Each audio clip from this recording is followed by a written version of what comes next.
Good evening, नमस्ते, नमस्कार, कैसे आप सभी? आशा करती हूँ आप सभी बहुत अच्छे होंगे, खुशहाल होंगे, मस्त होंगे और अपने जीवन में जो भी कठिन समस्या है उसको लड़ते हुए आगे बढ़ रहे होंगे। तो चलिए हम भी आगे इसी तरीके से बढ़ जाते हैं और आज का जो हमारा भाग है वो है खंड 2 जो कि बहुत ही ज़्यादा इम्पोर्टेंट है, किस तरह हाथ तक पहुँचे। तो मैंने अभी आपको सारी चीज़ें इससे पहले बताया कि हमें कॉलिंग कैसे लेना चाहिए, किस तरीके से हमारा जो औसत होता है उस पे हमें काम करना चाहिए, सारी बातें हमने की हैं। और आज जो हमारा तीसरा भाग है उसमें है किस तरह हाथ तक पहुँचे। तो चलिए हम देर नहीं करते हैं और इसको आगे की ओर बढ़ाते हैं। 4 कुंजियों की तकनीक होती है। जब आप अपने बिज़नेस के बारे में बातचीत करते हैं तो क्या आपके आपके संभावित ग्राहक आप पर विश्वास करते हैं? इसका छोटा सा ही उत्तर होता है नहीं। वे आपसे आशा करते हैं कि आप सौदा पक्का करने के लिए उन्हें तैयार करने का प्रयास करेंगे। वे इस बात की प्रतीक्षा करते हैं कि आप उन्हें अपना सामान बेचने का प्रयास करेंगे और इसलिए इस बात की संभावना अधिक है कि वे रक्षात्मक मुद्रा में होंगे। भले ही आप उन्हें कितनी ही अच्छी तरीके से क्यों ना जानते हो, आपके सामने वहाँ समस्या आती ही होगी।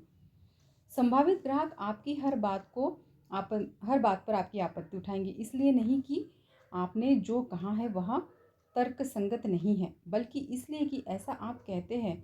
अगर आप कुछ कहते हैं तो वह आपका विचार है, उनका नहीं। इसलिए संभावित ग्राहक ऐसा महसूस करते हैं कि आपत्तियां उठाना जायज़ है। दूसरी ओर से इस वजह से आपकी बातों में वो कटाक्ष करेंगे। आपके संभावित ग्राहक आपको जो बताते हैं वहाँ सब सही होता है। इसलिए ऐसा इसलिए क्यों? क्योंकि अगर वे कुछ कहते हैं तो उस उनका विचार है, आपका नहीं। यही विचार को स्वीकारकारी में बनाता है और उसके बारे में आपत्तियां उठाने की आवश्यकता महसूस नहीं करते हैं। तो वो जो स्वकार्य जो उसने अपने मन में बनाया है, वो ऐसा महसूस करता है और वो आपत्ति उठाएगा, आपकी बातों को मतलब कि मना करने की कोशिश करेगा। जो तकनीक आप खोजने वाले हैं वह आपको इस योग बना देगी कि आपके संभावित ग्राहक आपको यहाँ स्वयं बताएंगे कि वे वास्तव में क्या चाहते हैं। आपको केवल उनकी बातें सुननी है। जब आप किसी संभावित ग्राहक से कहते हैं आप एक ऐसा जीवन शैली अपना सकेंगे जो आपको हर मनचाहे चीज़ देगी, ये पहले आप नॉर्मल सी बात उनको बोलेंगे तभी वो आप में काम में रुचि लेगा। तो उसका जवाब हो सकता है, पर मैं तो अपनी वर्तमान जीवन शैली से ही खुश हूँ, ये आपसे कहेंगे। हो सकता है कि वहाँ आपत्ति बिल्कुल भी सही ना हो सकता है उससे यहाँ आपत्ति केवल इसलिए उठाई हो क्योंकि आपने ऐसा कहा था कि आपका जीवन जो है वो इससे बहुत अच्छा चलने लग जाएगा। इस तरह से आप कन्विंस करेंगे कि और बहुत अच्छा हो जाएगा, तो वो कहेगा कि मैं अपने जीवन से बहुत संतुष्ट हूँ, देन मुझे इस तरह की कोई चीज़ की करने की ज़रूरत नहीं है। लेकिन अगर आपका संभावित ग्राहक ठीक यही बात आपसे कहता कहता है तो आप वहाँ सही होगा तो वहाँ सही होगा। उदाहरण के तौर पर अगर आपका संभावित ग्राहक कहता है मैं चाहता हूँ कि मेरी जीवन शैली में सुधार हो और मुझे जीवन में सारी अच्छी चीज़ें मिले, तो कोई आपत्ति नहीं उठाई जाएगी क्योंकि उसने ऐसा कहा था। इसका विचार था, आपका नहीं। यानी कि कोशिश करिए कि वो खुद आपसे कहे कि मुझे सारी चीज़ें अच्छी चाहिए, जीवन में सारी कुछ अच्छी अपनी जीवन शैली बदलना है, तो वो आपकी बात के साथ कटाक्ष नहीं करेगा। लेकिन अगर आप ऐसा कहते हैं तो आपसे वो कटाक्ष करेगा। ये 2 चीज़ें होती हैं, मोस्टली सबके साथ होती है मार्केटिंग में। जब आप 4 कुंजियों की तकनीकों का प्रयोग करते हैं तो आपके संभावित ग्राहक आपको बताएंगे कि वे क्या चाहते हैं, जबकि आप केवल उनकी बात सुनेंगे। लोग आपत्ति क्यों करते हैं? चलिए इस पे भी बात कर लेते हैं। एक बार मैंने एक नेटवर्क कार्यकर्ता से पूछा कि हाल की प्रस्तुति में एक संभावित ग्राहक के साथ मुलाकात का क्या परिणाम निकला। उसका जवाब था, खास अच्छा नहीं यार, वहाँ अधिक रुचि नहीं ले रही थी। मैंने उसे पूछा कि उसका मतलब क्या था और उसने वही बात दोहरा दी। मैं ठीक ठीक तो नहीं जानता, पर उसने ज़रा भी रुचि नहीं ली। उसका ये कॉल का परिणाम निकला, सामने वाले ने इंटरेस्टेड नहीं लिया। संभावित ग्राहक कभी निराश नहीं होते हैं, केवल प्रस्तुति निराश होती है। तो जो हमारी जो जो ग्राहकी होती है उससे हमें निराशा नहीं होती है, हमारी जो प्रस्तुति होती है वो निराशाजनक होती है। उसका असली मतलब था यह था कि वह नेटवर्क कार्यकर्ता रुचि नहीं ले रहा था, वह स्वयं भी निराश था और उसकी प्रस्तुति भी। जब आप रुचि लेते हो तो आपके संभावित ग्राहक भी आपकी बातें बातों में और आपसे रुचि लेते हैं। नेटवर्क मार्केटिंग के खोजने की 4 कुंजियाँ। बर्फ पिघलाना, सही बटन खोजें, सही बटन दबाए, सौदा पक्का करे, बर्फ पिघलाए। इन 4 कुंजियों की संभावता सहायता से आप बहुत से काम समय में ठंडी शुरुआत में गर्म हो तक पहुंच सकते हैं। बर्फ पिघलाना, इस शुरुआती कुंजी का उद्देश्य है संभावित ग्राहक के साथ तालमेल बनाना। यहाँ पर आप उन्हें अपने बारे में बताते हैं और उनके बारे में आप सुनते हैं। जब उनकी जानकारी आप ले लेते हैं, इस कुंजी का लक्ष्य विशुद्ध रूप से अपनी योजना को बेचना है। अगर कोई व्यक्ति आपको पसंद करता है तो इस बात की काफ़ी संभावना है कि वह आपकी योजना को भी पसंद करेगा। अगर कोई व्यक्ति आपको पसंद नहीं करता है तो यहाँ पर भी विश्वास तो इस पर भी आप विश्वास नहीं है कि उसकी योजना देखने से ज़्यादा लाभ आशा नहीं रखनी चाहिए। यहाँ सवाल उठता है कि इस स्थिति में आप क्या करेंगे? जब तक कि आप अपना विश्वास ना जमा ले और अपने व्यक्तित्व को बेच ना ले। जब आप विश्वास जमा लेते हैं तो सामने वाला आपकी बातों को अच्छी तरह से सुनेगा। यही तो आप चाहते थे। कुछ संभावित ग्राहकों के साथ इस स्थिति में आपको केवल 3 से 4 मिनट का समय लगेगा, जबकि कई लोगों के साथ उनमें से 30 से 40 मिनट लग सकता है। सही बटन खोजें। दूसरा, इस स्थिति में क्या होगा? यहाँ आपको पूरी तरह से तय करना होगा। हो सकता है आपके संभावित ग्राहक भावनात्मक रूप से खिन्न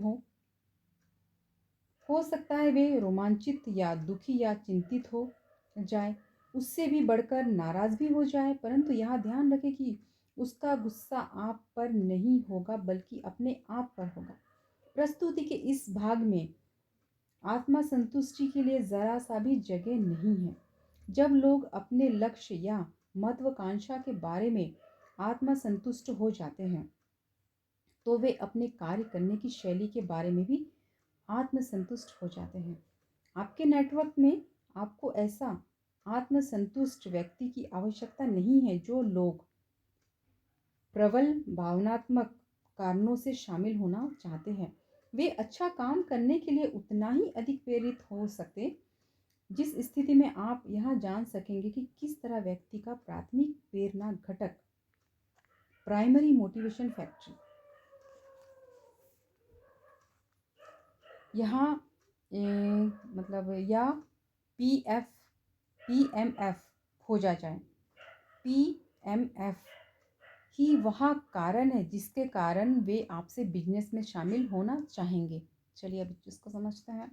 हर व्यक्ति 2 में से किसी एक कारण से प्रेरित होता है, लाभ प्राप्ति के लिए या कष्ट से बचने के लिए। इस कुंजी के द्वारा आप यहाँ जान सकेंगे कि आपके प्राथमिक प्रेरणा घटकों को किस तरह सामने लाया जाए और यह जानने के बाद किस तरह से अपनी योजना में शामिल होने के लिए प्रेरित किया जाए। यहाँ पर संभावित ग्राहक आपको बताते हैं कि क्या लाभ प्राप्त करना चाहते हैं और किन कष्टों से बचना चाहते हैं। चारों कुंजियों में से यहाँ सबसे ज़्यादा महत्वपूर्ण कुंजी है, क्योंकि यहाँ पर आपको आपके संभावित ग्राहक अपनी आशाएं, सपने और डर को शब्दों में प्रकट करते हैं आपके सामने। लोग क्यों खरीदते हैं, ये हमारा विषय है। लोग क्यों खरीदते हैं। हमारे शोध के अनुसार नेटवर्क मार्केटिंग में संगठन में शामिल होने वाले अधिकतर लोगों के प्राथमिक प्रेरणा घटक निम्नलिखित इस तरीके से होता है। अतिरिक्त आमदनी, आर्थिक स्वतंत्रता, स्वयं का बिजनेस, ज़्यादा खाली समय, व्यक्तिगत विकास, दूसरों की सहायता करना, नए लोगों से मेल जोल, और एक होता है रिटायरमेंट, और एक होना चाहिए जायदाद छोड़ देना। इस तरह के कुछ पॉइंटेड होते हैं। इस वजह से आपसे लोग जुड़ते हैं और आपको खरीदते हैं। जब आप इस सूची के अध्ययन करते हैं तो आप पाते हैं कि इन सूचीबद्ध कारणों में से एक कारण आपका भी प्राथमिक कारण है, जिस वजह से आप ये काम कर रहे हो, जिसकी वजह से आप नेटवर्क मार्केटिंग में, बिजनेस में हो। कई और सहायक कारण भी हो सकते हैं, पर कोई एक कारण अन्य कारणों से अधिक प्रबल अवश्य होगा। यही आपका प्राथमिक प्रेरणा घटक है। चूंकि प्राथमिक प्रेरणा घटक सबसे ज़्यादा महत्वपूर्ण होता है, इसलिए यहाँ समझ लेना अनिवार्य है कि नेटवर्क मार्केटिंग में शामिल होने वाला हर एक व्यक्ति प्राथमिक प्रेरणा घटक वही नहीं होता जो कि आपका है। उदाहरण के तौर पर आपको चॉकलेट आइसक्रीम पसंद हो सकता है, पर इसका यह अर्थ नहीं होता है कि आइसक्रीम हर एक व्यक्ति को पसंद हो। कई लोग स्ट्रॉबेरी या कैरेमल ज़्यादा पसंद करते हो, पर अगर आपको चॉकलेट आइसक्रीम पसंद करते हो तो उसके लिए आपके बारे में बातें करना ना केवल आसान होगा, बल्कि आपसे दूसरों के लोगों के साथ बांटना भी चाहेंगे। यानी कि दोनों का अगर एक ही पसंद हो गया तो ईजी हो जाता है सारी चीज़ें मेल करना। आपके लिए यहाँ समझना बहुत कठिन होगा कि इसे हर एक व्यक्ति पसंद क्यों नहीं करता।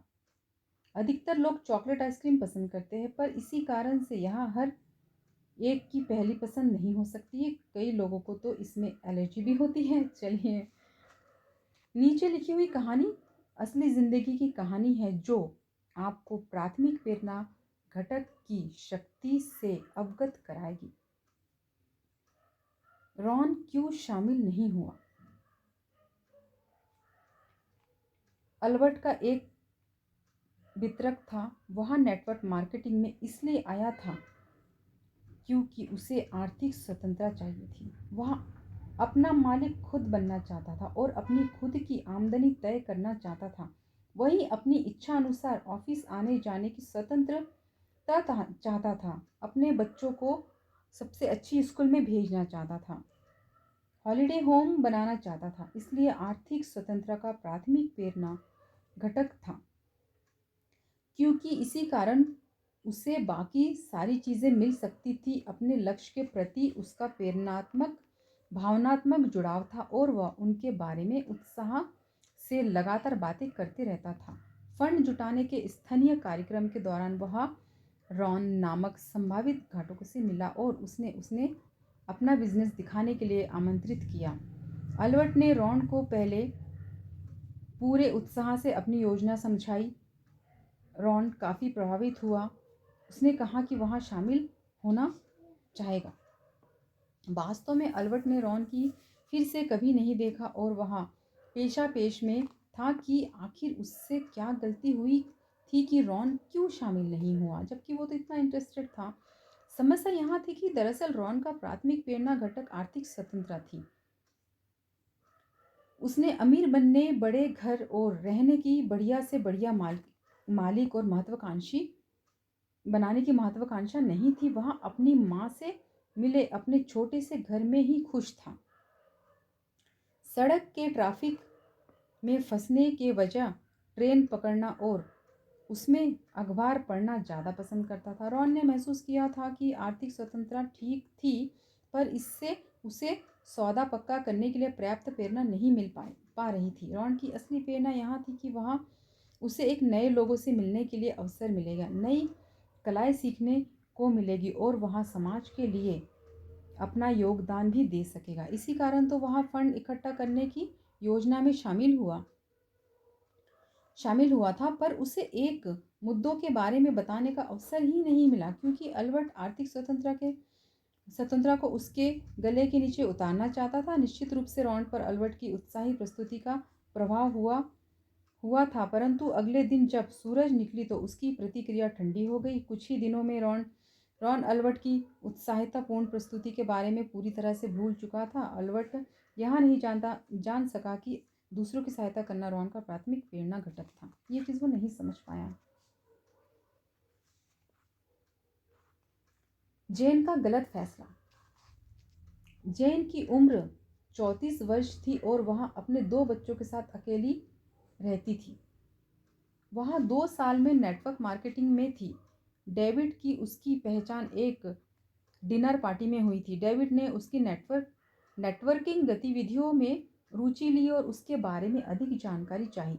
जेन का खुद का प्राथमिक प्रेरणा घटक था अपने लिए ज़्यादा खाली समय जुटाना, ताकि वह अपने दोनों बच्चों को ठीक से पाल सके और शिक्षित कर सके। वहाँ पर वह जानती थी कि यहाँ हर एक की पहली प्राथमिकता नहीं हो सकती है।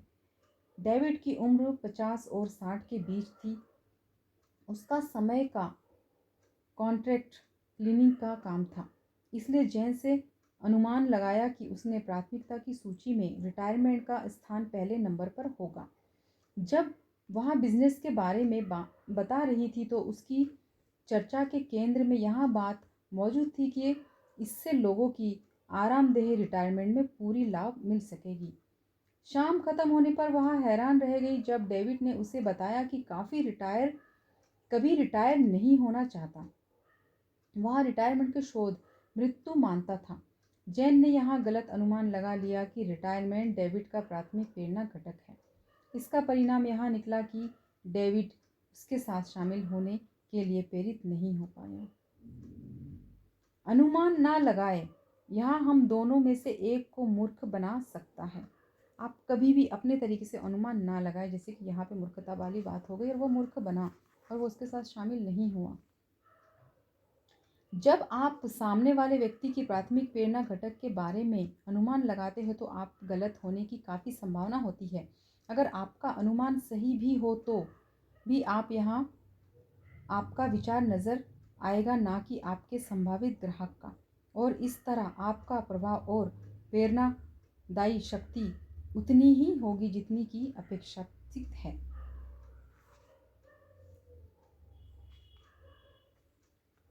इस तरीके से मैंने आपको बताया दूसरे खंड में। बाकी हम दूसरे वीडियो में हम करेंगे, ताकि वीडियो ज़्यादा लंबा ना बने। मुझे उम्मीद है आपको थोड़ी सी हेल्प होगी। तो चलिए हम नेक्स्ट पार्ट के लिए तैयार करते हैं।